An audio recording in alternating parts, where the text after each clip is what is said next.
अमरावतीतील Covid काळात सुरू करण्यात आलेली मॉलिक्युलर लॅब सध्या आवश्यक किट अभावी बंद पडली आहे। तब्बल 2 कोटी रुपये खर्चातून उभारलेल्या या लॅबमध्ये कोविड-19, स्वाइन फ्लू आणि इतर आजारांच्या चाचण्या केल्या जातात। मात्र गेल्या 10 दिवसांपासून किट उपलब्ध नसल्याने रुग्णांच्या चाचण्या ठप्प झाल्या आहेत। कोरोना काळात शहरासह जिल्ह्यातील रुग्णांना स्थानिक पातळीवर तातडीने तपासणीची सुविधा मिळावी यासाठी शासन आणि विद्यापीठाच्या पुढाकारातून मॉलिक्युलर लॅब सुरू करण्यात आली होती।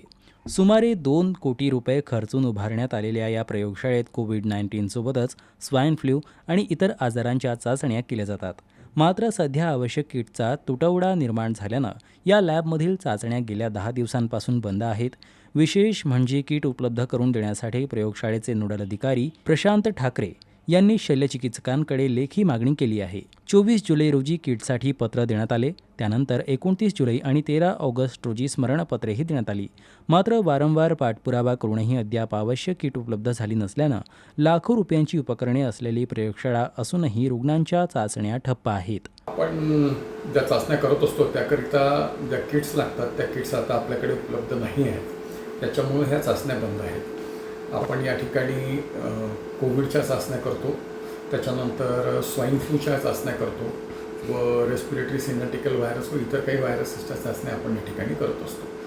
किट उपलब्ध नसल्यामुळे आपल्या या चाचण्या ठप्प झालेल्या आहेत। किट संपण्याच्या अगोदरच आपण एक नवीन डिमांड नोट जी होती ती प्रशासनाकडे सादर केलेली आहे। ती दिनांक 24 जुलै रोजी आपण ही सादर केलेली आहे।